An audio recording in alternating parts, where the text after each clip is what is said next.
Boa noite, ouvintes da Rádio Cultura Online Brasil. Boa noite, ouvintes da Rádio Internacional Lusófona.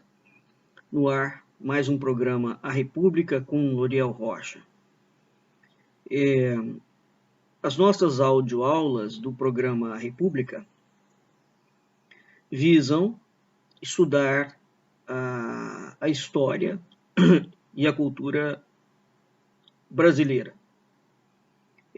Esporadicamente, nós trazemos uma outra temática relacionada aos estudos, sempre relacionada aos estudos com o Brasil, mas por vezes tratando de outros povos.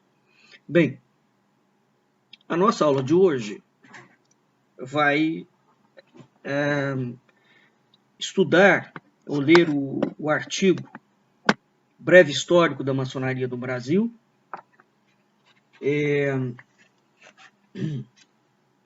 e nesse artigo, escrito por Rubens Pântano Filho, da Faculdade de Tecnologia César Lattes, esse artigo é um artigo não que eu concorde com ele, mas é um artigo ilustrativo no sentido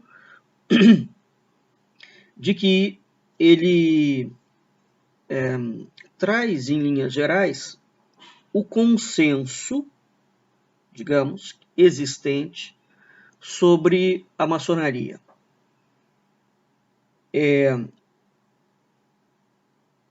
A maçonaria no Brasil e a maçonaria de uma forma geral. Qual é o problema desse consenso? A maior parte dessa linguagem ou dessa interpretação é a maçonaria que dá sobre si mesma, não é? Então, os autores maçons, que são maçons, em sua grande maioria, evidentemente que eles vão apresentar uma justificativa teórica, uma explicação conceitual e simbólica referente àquilo que a própria maçonaria pregou. Entretanto, quando nós estudamos efetivamente a terminologia maçônica, que é uma terminologia revolucionária, eu tenho falado muito sobre isso. A maçonaria é um movimento revolucionário, né? É um dos inúmeros movimentos revolucionários que surgiu no século XVIII, em 1717. Portanto, ao lançamento oficial. Uma das grandes questões que envolve a maçonaria é que ela surge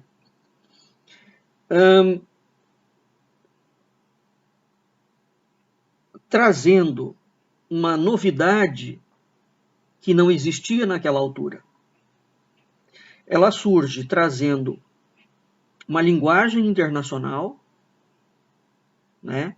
Um léxico, ela tem uma linguagem própria, um dicionário próprio, que pode ser lido, visto, entendido em todos os quadrantes do mundo, pelas mesmas lojas, e ela traz uma série de símbolos igualmente entendíveis e reconhecíveis e reproduzíveis em qualquer lugar do mundo. Se nós pensarmos hoje, por exemplo, isto é uma inovação impressionante. Se nós pensarmos hoje, por exemplo, que nós temos uma língua universal dentro do campo diplomático, que é o inglês, fazendo um paralelo, né? No século XVIII, nós temos a emergência de várias sociedades secretas com linguajares distintos, mas todos eles carregam estas sociedades secretas, discretas, iniciáticas, não pressentidas, etc., dentre elas a maçonaria, e a maçonaria é a sociedade que tem a maior pulverização no planeta, né, de lojas e de números, independentemente das aparentes distinções entre as lojas. Então, de todas as sociedades secretas surgidas a partir do século XVIII, a maçonaria é a que tem a maior presença no mundo inteiro. E é a que efetivamente organizou-se oficialmente no sentido de construir estados.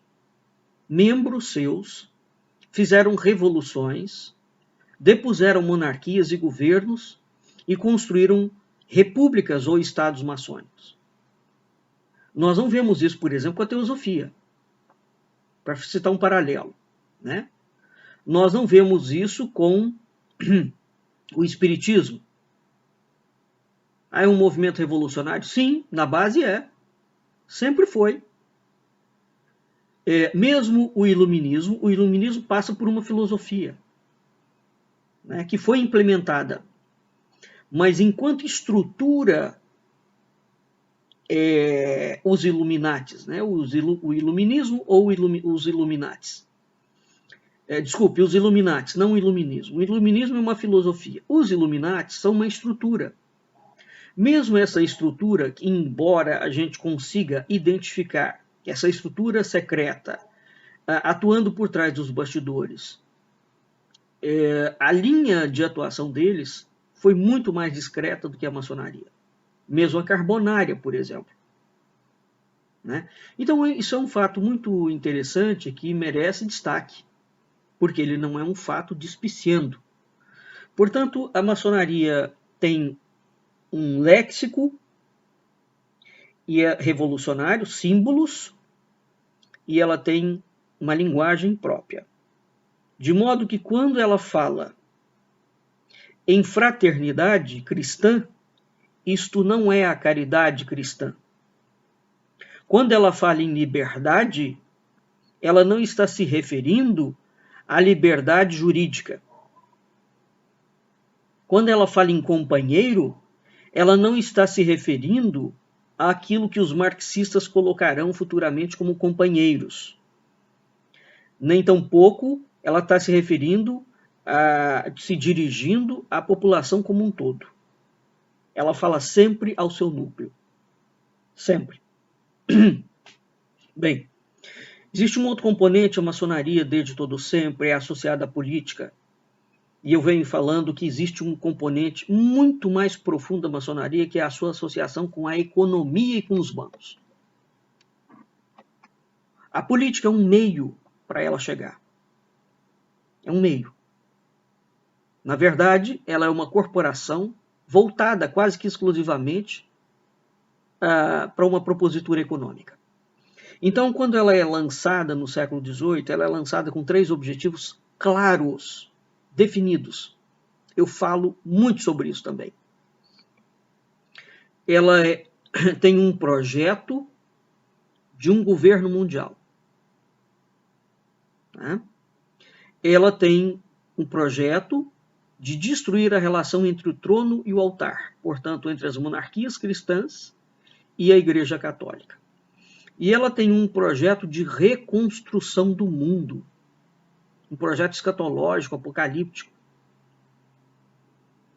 É preciso entender o que são esses 3 projetos. Não é? Bem, então esse artigo ele vem trazer esses consensos que são escritos por maçons ou por indivíduos que não são maçons, mas que repetem essa campanha ideológica que a maçonaria tem feito sobre si mesma. Né? Então vamos lá. A maçonaria tem paradigmas, tem ritos, tem forma de organização, tem um trabalho. Né? Bem, o primeiro ponto aqui que ele coloca é lapidar a pedra para construir o templo. O termo maçonaria provém do francês maçonaria, que significa construção. Né? Etimologicamente, o termo maçom francês literalmente significa pedreiro. Né? Pedreiro é aquele que constrói. Naquela altura, não havia tijolo de barro. Né? Então, o pedreiro era aquele que lapidava uma pedra. Se a gente lembrar aqui que a Igreja de Roma é fundada a partir de Pedro, Pedro tu és pedra, nós vemos, portanto, que a maçonaria, quando se apropria deste termo pedreiro, ela está dizendo que ela é a verdadeira igreja. De início é aqui, mas isso é o que eu estou falando, não é o que o autor do texto coloca. Na medida do possível, eu vou tentar explicar determinadas palavras. Em tempos atuais, continua o texto, pode-se definir maçonaria como sendo uma associação universal de homens livres e de bons costumes, como se costuma dizer na Irmandade, que trabalham para o aperfeiçoamento da sociedade humana e que tem como paradigma os princípios da liberdade, igualdade e fraternidade. Vamos ver esse trecho aqui. Vamos entender o léxico da maçonaria. Uma associação universal de homens livres e de bons costumes. Bem, o que significa homens livres e de bons costumes?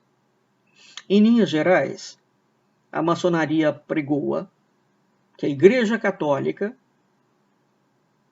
escravizava a humanidade e que a moral cristã tem um defeito de origem teológica, religiosa.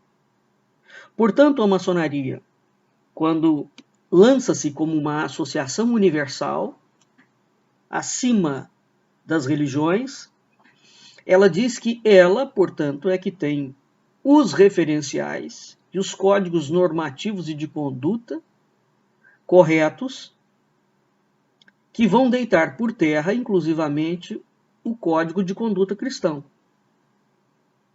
Então, quando ela fala que aqueles homens são de bons costumes, ela está dizendo que os outros, que não são maçons, não têm bons costumes. É a mesma linguagem dicotômica que a gente via no petismo e vê no bolsonarismo. Eles insultam todo mundo como não sendo ético. E eles se colocam como os paladinos da ética, da moral e dos bons costumes. A maçonaria inaugurou isso. Tá? Então, agora veja, esses homens trabalham para o aperfeiçoamento da sociedade humana e têm como paradigma os princípios da liberdade, igualdade e fraternidade, que são os lemas da Revolução Francesa, né? Que são lemas maçônicos. Então veja, esses homens que se têm como os paladinos da moral e dos bons costumes, que dizem que os cristãos ou qualquer outra religião ou qualquer outra associação ou filiação que não seja maçônica são bárbaros, né? Então, uma vez que eles trabalham para o aperfeiçoamento da sociedade humana, o que significa isso? Essa é uma visão exatamente de esquerda, né? Ou da direita totalitária. A sociedade tem um defeito ocasionado por A, B ou C, tanto faz, e essa sociedade precisa de ser aprimorada. Então, na verdade, o que nós temos aqui, o aperfeiçoamento da sociedade humana já é um projeto de engenharia social.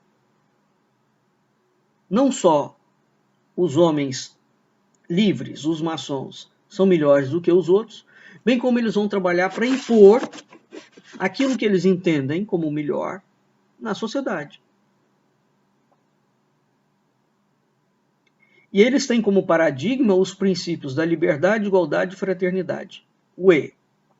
Quando nós olhamos na mensagem cristã, por exemplo, por que eu estou falando do cristianismo?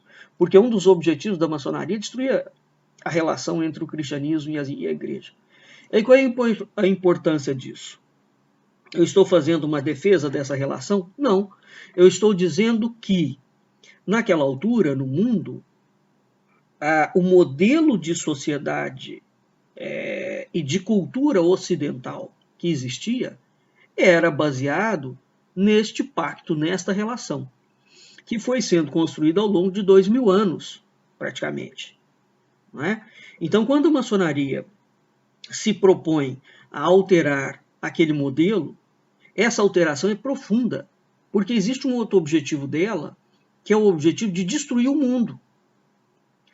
Hoje em dia as pessoas falam em movimentos revolucionários e elas não se dão conta do problema que elas estão tratando. por exemplo, quando a gente fala em nova ordem mundial. Muito bem. O que é a nova ordem mundial? Para que ela se instale, o que ela precisa de fazer?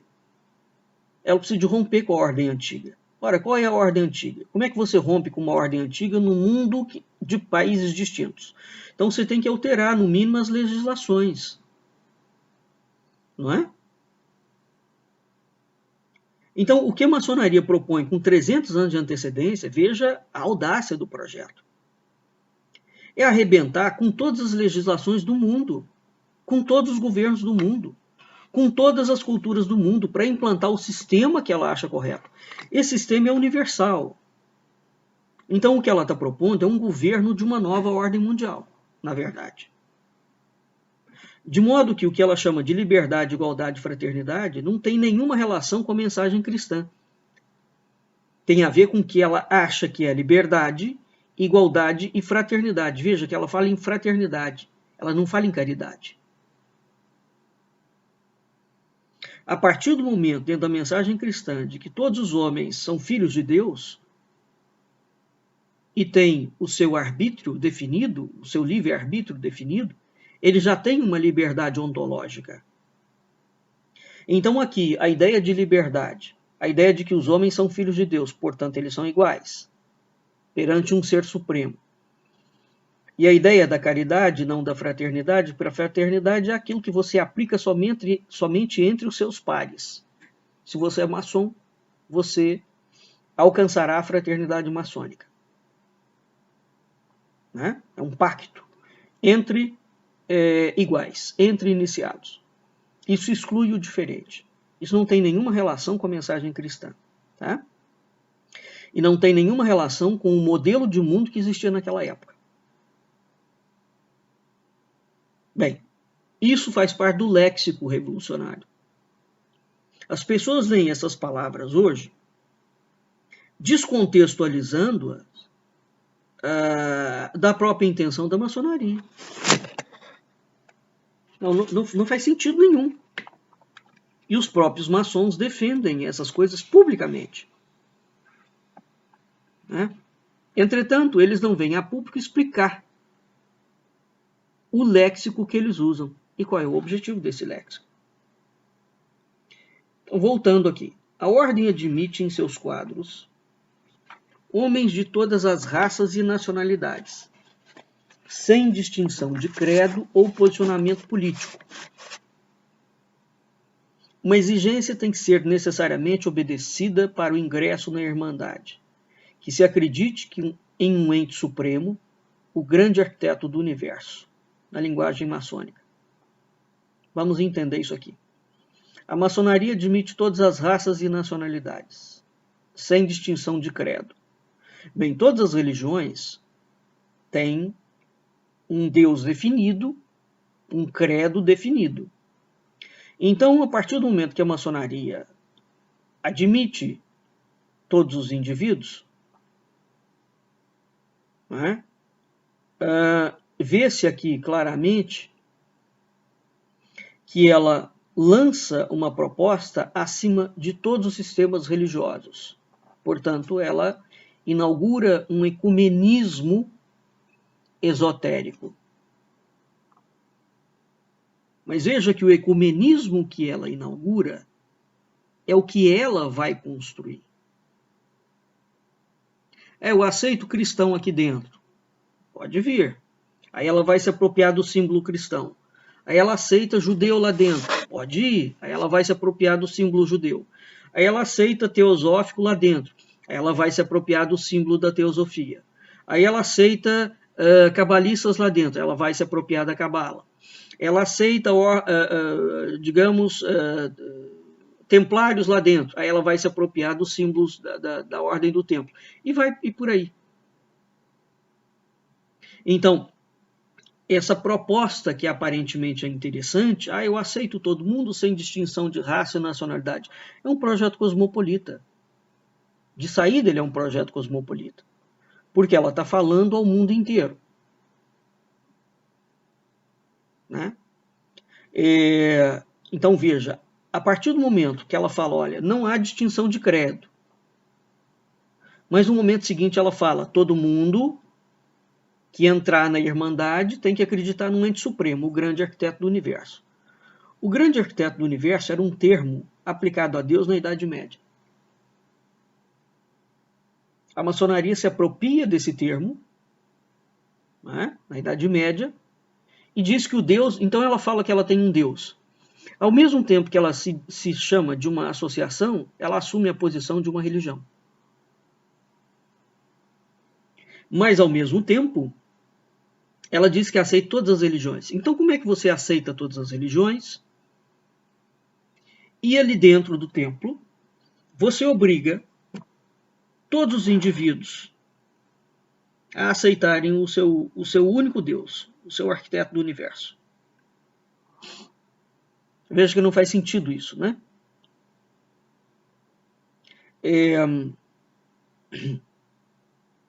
Então, ela é uma estrutura para lidar com os homens de aperfeiçoamento. Ela vai lançar mão de uma organização, entre aspas, religiosa, que tem um caráter iniciático. Você tem que ser iniciado dentro daquela associação cosmopolita para que você possa ter acesso aos conhecimentos e aos contatos que ela vai te passar.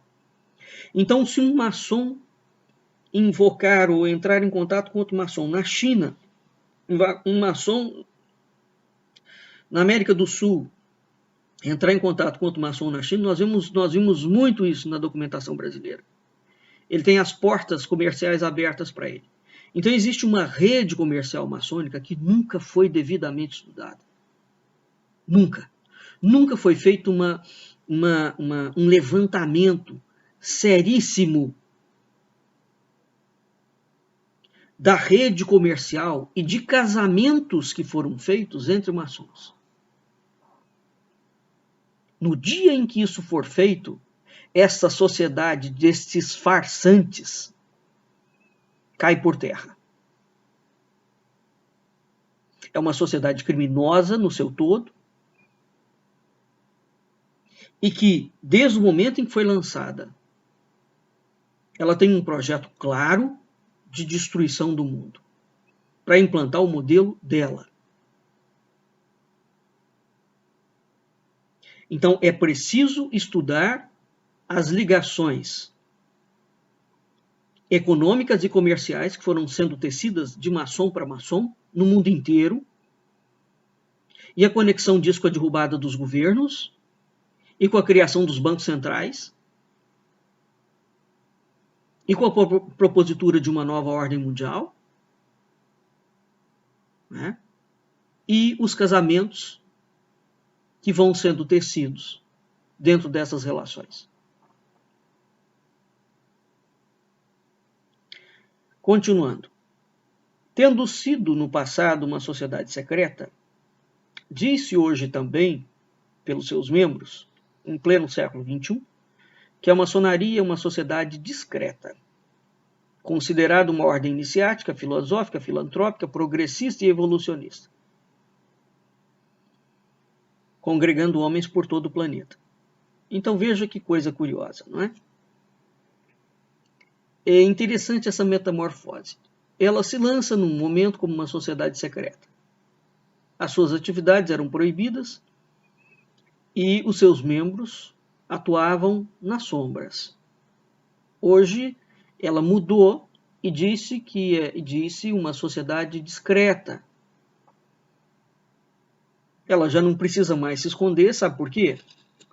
Porque o projeto dela foi muito bem sucedido. Nós estamos diante do projeto maçônico no mundo, quando a gente fala em nova ordem mundial. Nós estamos diante da criação dos estados laicos, da derrubada entre o trono e o altar. E nós estamos diante de várias frentes ou vertentes políticas, de direita ou de esquerda totalitária, que falam da necessidade da destruição dos modelos, da destruição do modelo do mundo, para a criação de uma nova ordem. Veja que toda a esquerda totalitária e toda a direita totalitária fala disso o tempo inteiro. E por trás dessa linguagem de destruição do mundo, que é uma linguagem escatológica, é preciso entender o que está sendo colocado, nós temos sempre aquela proposta de que o mundo tem um problema de origem, ele é impuro, ele é pecaminoso, e uma casta de eleitos vai, portanto, reconstruir o mundo, limpando-o da sua impureza.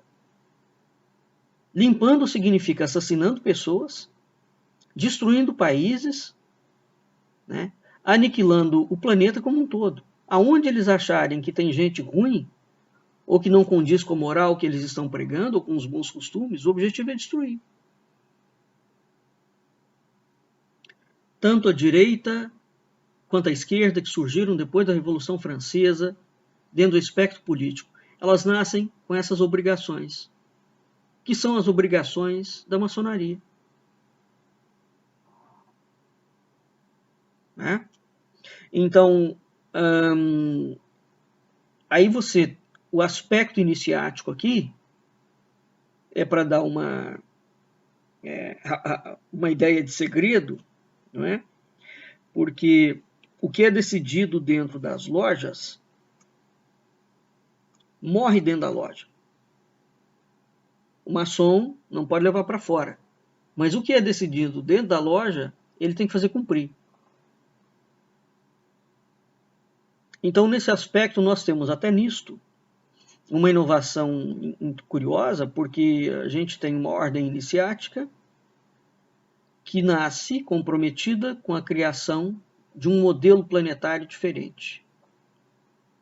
Nós temos uma ordem iniciática que nasce comprometida em imiscuir-se na política e na economia do mundo. Então, por que eu quero pessoas iniciadas para alterar a política e a economia do mundo? Não é? Desde quando? Porque se essas intenções fossem tão benéficas e corretas, elas de fato não teriam necessidade de serem traçadas escondidamente. Não é? Filosófica. Não, de filosófica ela não tem nada, porque ela é uma incongruência atrás da outra. É preciso entender o que ela chama aqui de filosofia. Filantrópica, não, ela só atende aos seus interesses. Progressista ela é. Progressista é uma palavra que vai muito bem na ideia do liberalismo. Ou seja, ela é materialista, só visa o dinheiro, e evolucionista. Ela pratica o chamado darwinismo social. É isso que é a maçonaria.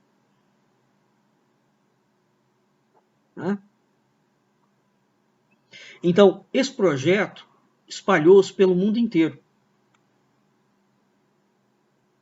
Tá? Bem,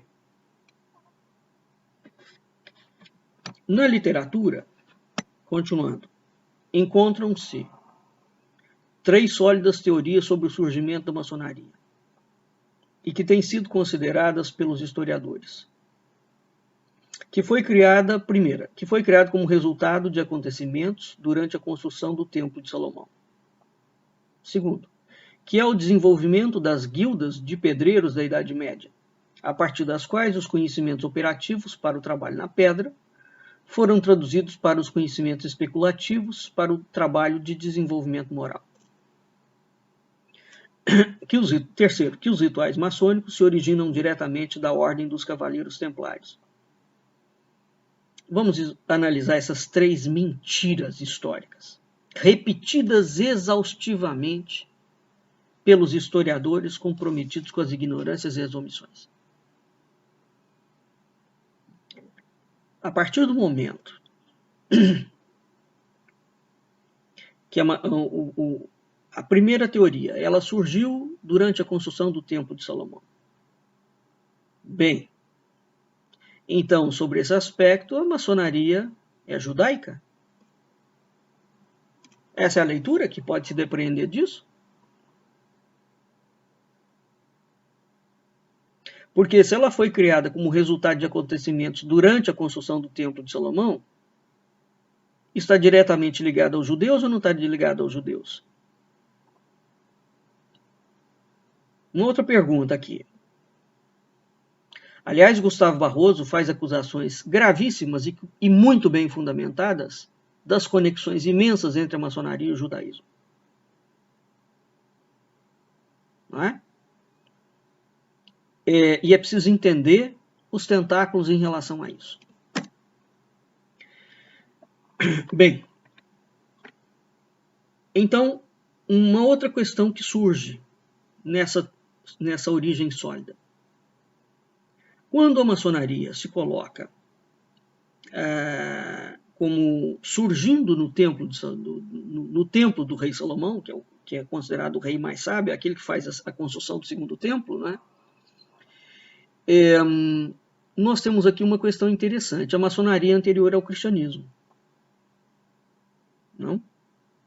Então isso significa que, em sendo na condição de religião anterior ao cristianismo, ela tem mais autoridade espiritual do que o cristianismo em si.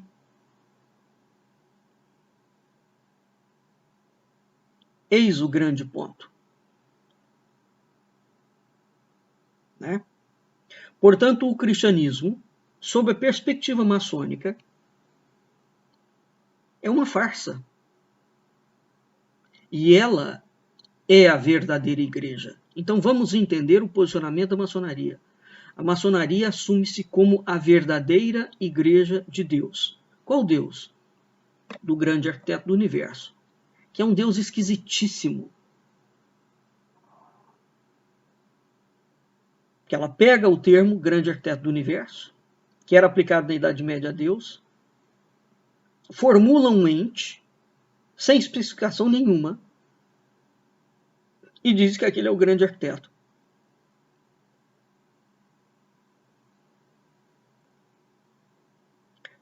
Bem, segundo ponto, ela é o desenvolvimento das guildas de pedreiros da Idade Média. Agora veja que coisa interessante. Você tem uma sequência de pedreiros, de construtores. Imagina a OAS trabalhando na Idade Média. Vamos fazer um paralelo jocoso aqui. Os pedreiros eram aqueles que construíam tecnicamente catedrais. Então você tem arquitetos, pintores, né? Pedreiros, os engenheiros da época. E aí ela coloca que esses engenheiros da época, o trabalho que eles desenvolveram, os conhecimentos operativos de trabalhar na pedra, de lapidar a pedra, portanto, de montar uma catedral, os trabalhos de cantaria, não é? Trabalho de cantaria. Então, que esse trabalho arquitetônico foi traduzido para um outro tipo de conhecimento que veio a criar o desenvolvimento moral do homem. A pergunta que a gente faz é o seguinte: como é possível, ou que tipo de conhecimento que existe na arquitetura a ponto dele poder ser traduzido para conhecimentos que dizem respeito à filosofia da moral e dos bons costumes e do desenvolvimento intelectual e anímico? O que uma coisa tem a ver com a outra? Nada. Absolutamente nada.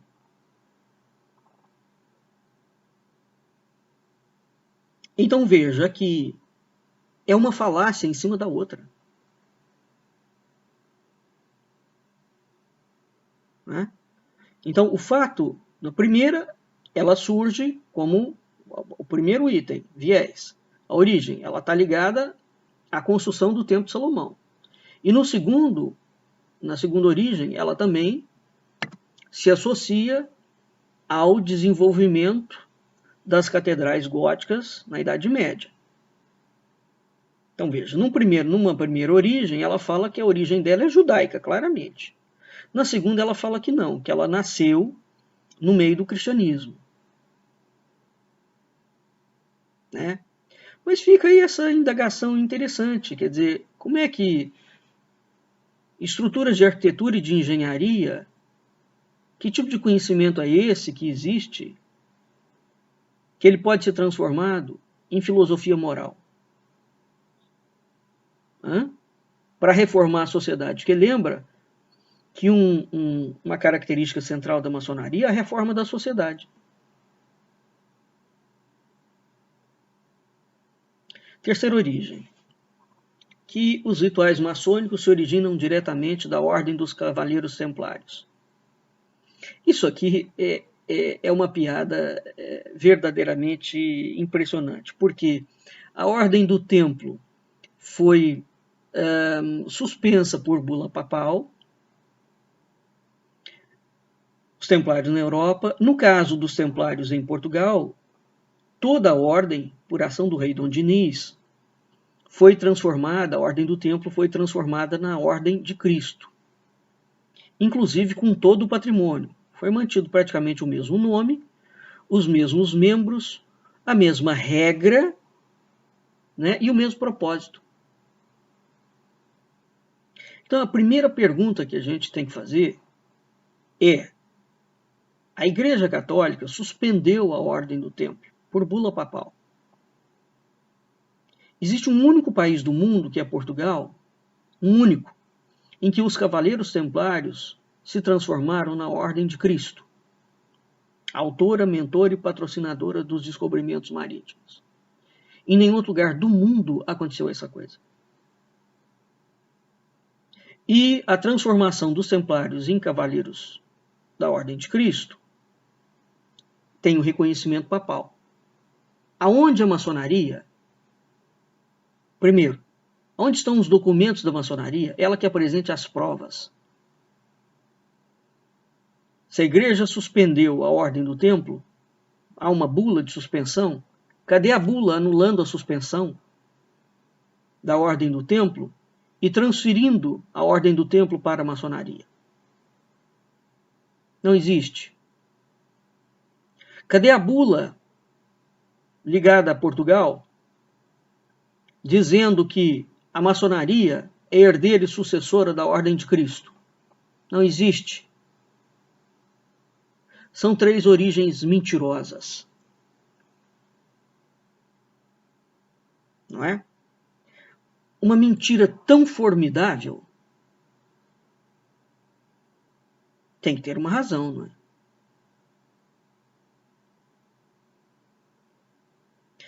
é? Com relação aos Cavaleiros Templários, eu vou voltar a um assunto que eu já fiz, inclusive, posts e outros programas, completando ainda mais a mentira maçônica. A maçonaria, ela não é nem herdeira nem sucessora da Ordem do Templo. Ela foi fundada em 1717, na Inglaterra, não é? Oficialmente. Portanto, nós temos mais de 300 anos dessa fundação. Em 2017, eu chamei atenção para isso. Eu me deparei com vários artigos maçons sendo publicados dizendo que a dita sociedade secreta precisava reformar-se, seja lá o que isso significa, passado 300 anos. E se proclamava o discurso falacioso de ser herdeira e sucessora legítima da Ordem do Templo. Quanto a essa herança, a essa legitimidade, então vamos entender claramente o que eu falei sobre a bula papal, para que fique exposta a mendacidade dessa associação. Quando o tema são os templários, a questão primordial é saber por que razão essa ordem militar, que foi extinta pela bula de Clemente V em março de 1312, Vox in Excelsis. Por que razão isso desperta interesse no público? E por que razão a maçonaria se apropriou da Ordem do Templo? A Ordem do Templo tinha, eu respondo, a Ordem do Templo tinha um projeto de criação de um metacristianismo templário. Parte do projeto cosmopolita da maçonaria diz respeito à criação de uma meta-religião, que não é cristã.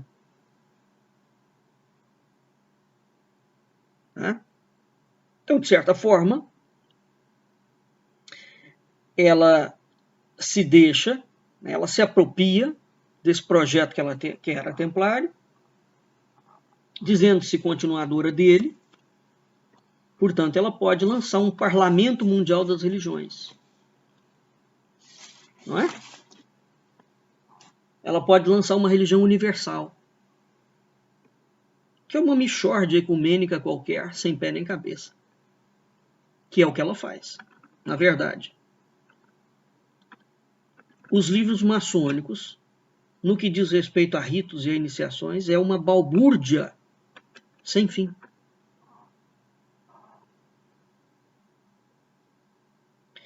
Voltando aqui à questão. Então há a quantidade de livros disponíveis no mercado, falando sobre a ordem do tempo e sobre a maçonaria, são impressionantes. Né? Agora, existe uma outra coisa que é preciso chamar a atenção. Há inúmeras sociedades secretas, discretas, iniciáticas, etc., criadas recentemente na história. A ordem é suspensa em 1313, hein? Então, essas ordens, a partir do século XVIII, portanto 500 anos depois, e mesmo atualmente, vão reivindicar ex nihilo, cada uma delas, a representação da herança templária. Não é curioso isso?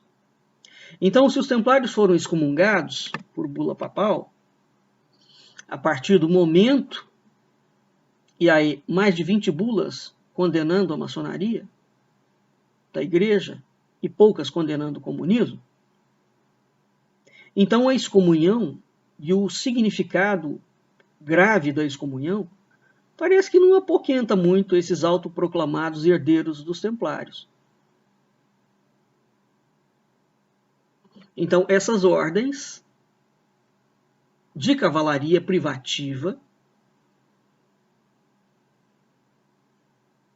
não é?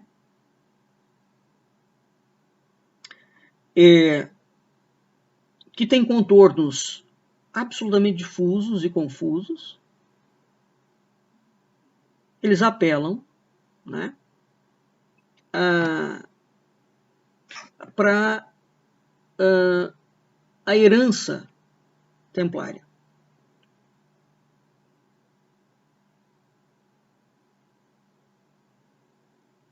Ora,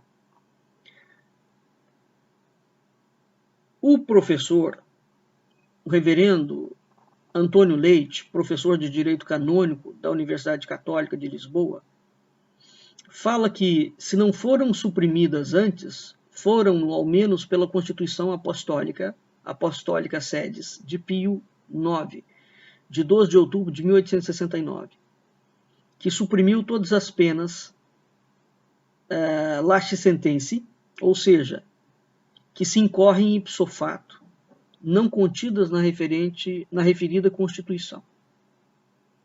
O cânone 6, quinto do Código de Direito Canônico de 1917, aboliu ou revogou todas as penas de sentença, isto é, a incorrer ipso facto, ou por decreto, ou sentença na autoridade competente, não mencionadas no mesmo Código. Por quê? A Santa Sé condenou o surgimento das ordens de cavalaria privativa. Isso foi divulgado pelo Secretariado de Estado do Vaticano no Observatório Romano em 14 de dezembro de 1970.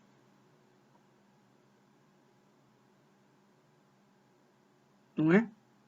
Então, veja, o Vaticano tem sido muito claro com relação a isso.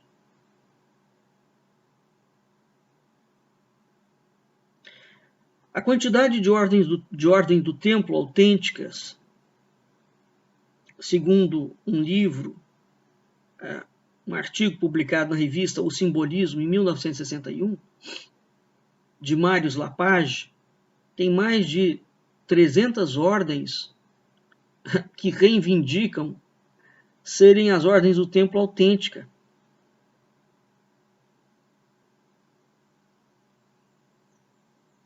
Então, além da maçonaria, nós temos 300 ordens do templo no mundo.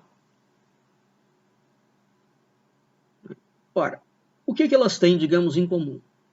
Elas vão adotar símbolos, comportamentos, vestimentas, estrutura organizativa, ritos, né? Ações filantrópicas, veicular os valores teúrgicos da cavalaria iniciática, né, de modo a contribuir para a evolução da humanidade, ou seja lá o que isso significa. Promove um tipo de indagação historiográfica, de um tipo de ação filantrópica, etc. Agora, qual delas efetivamente detém o segredo do templo? Qual delas efetivamente detém a autorização de existência por bula papal? Nenhuma. Então, o único caso no mundo em que os templários se transformaram em uma outra ordem e que, quando veio a República Portuguesa, ela foi extinta. Tornou-se uma ordem honorífica. No Brasil também, com o Império. Foi a Ordem de Cristo. Né? Então, quando os templários são extintos em 1313, não é? Em 1319, ela foi em Portugal canonicamente instituída por João XXII, uma bula expedida em 14 de março de 1319, uma outra bula que origina a Ordem de Cristo. Essa ordem conservou a continuidade, o patrimônio, os códigos, a vestimenta, a missão e os membros da ordem. Foi uma manobra do rei Dom Dinês. Ele só mudou o nome. Então, o chamado neotemplarismo, que é o templarismo, é a terceira origem, né, da maçonaria, é uma usurpação. Mas é preciso entender por que dessa usurpação. Né? Então, todas as ordens que se perfilam, as 300, né, inclusive a maçonaria, como restaurações históricas da Ordem do Templo, elas vão adotar 3 filiações, ou aspectos conjugados. A filiação Biju, a filiação Almon e a Carta de Larmênios.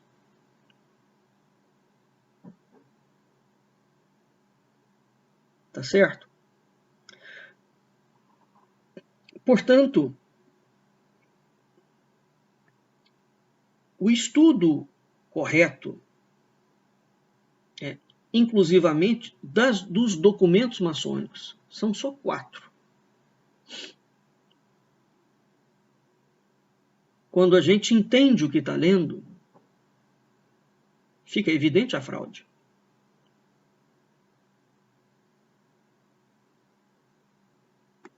Então, essas 3 origens, no templo, no período dos judeus, ela se assume como judaica. Né? Ou tinha uma outra coisa acontecendo ali dentro do templo de Salomão, que eles não explicam muito bem o que acontece. Seja como for, eles pontuam a origem no templo dos judeus.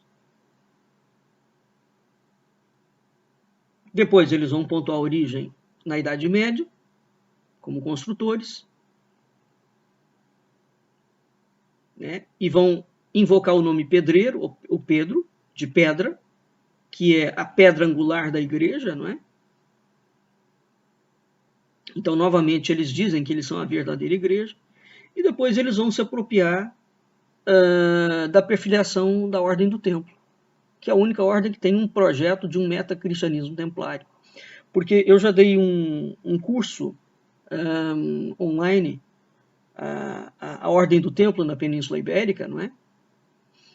Onde eu falei claramente que havia, na Idade Média, 3 grandes projetos, que é o projeto da criação de uma sinarquia universal e de um metacristianismo, que foi um projeto construído pela Ordem de Cluny, depois pela Ordem de Cister, depois pela Ordem do Templo.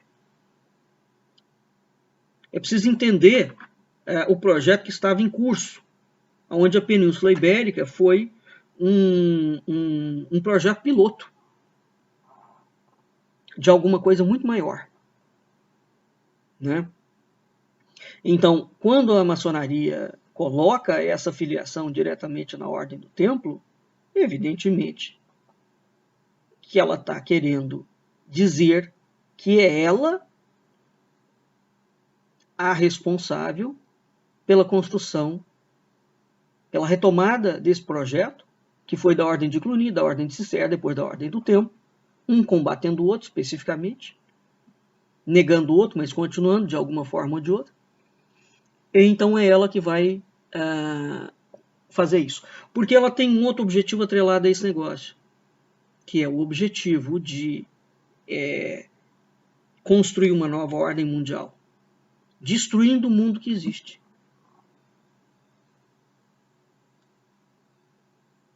Bem, a loucura dessa associação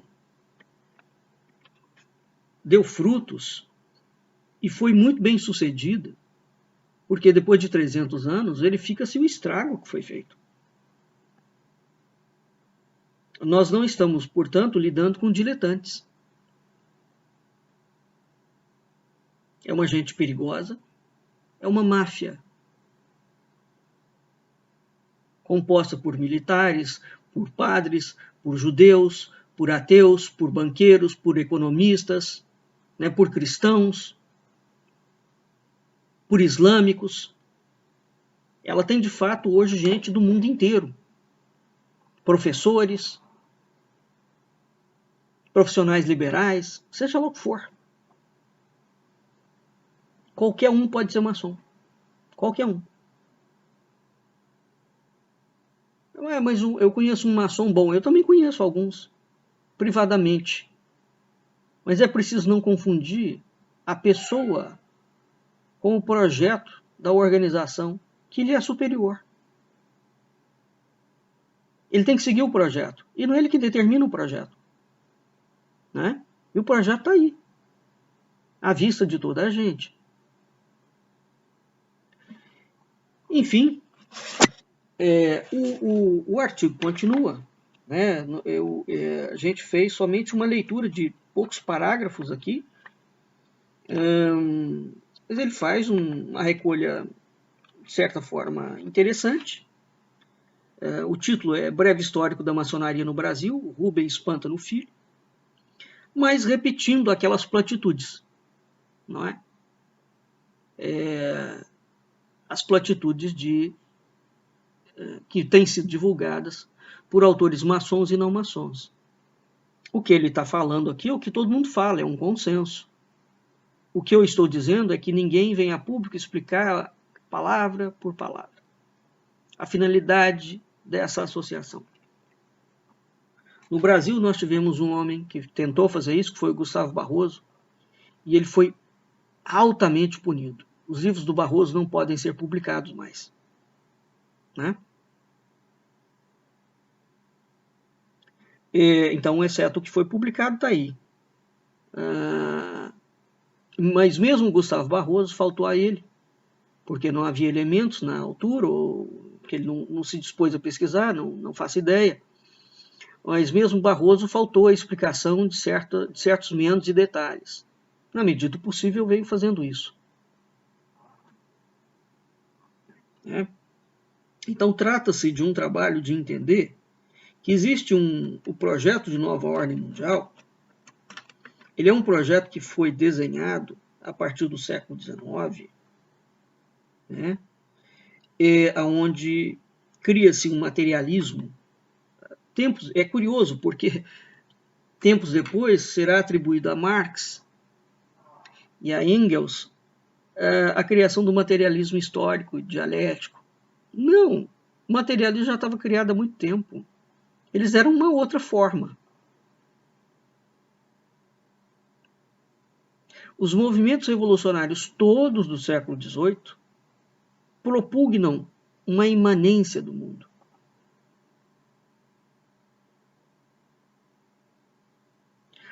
Aquilo que é chamado de materialismo histórico e dialético já está nas suas linhas gerais definidas no lançamento desses movimentos revolucionários. Né? Definida. Ela é claramente definida. Depois nós vamos ter autores que vão pegar em cima daquilo ali e estudar. Né? Mas, enfim, antecedendo, digamos, o materialismo de Marx, nós temos o materialismo da maçonaria e das sociedades revolucionárias do século XVIII. Todas elas. Onde o mundo e a história passam a ser submetidos ao capital, ao dinheiro. E em nome desse dinheiro, vale tudo. Todos os fins justificam os meios. E o objetivo dessa gente é tornar-se a nova elite mundial, né, compondo um governo mundial. É simples assim e é complexo assim. Bem, nós vamos ficando por aqui e até a nossa próxima aula.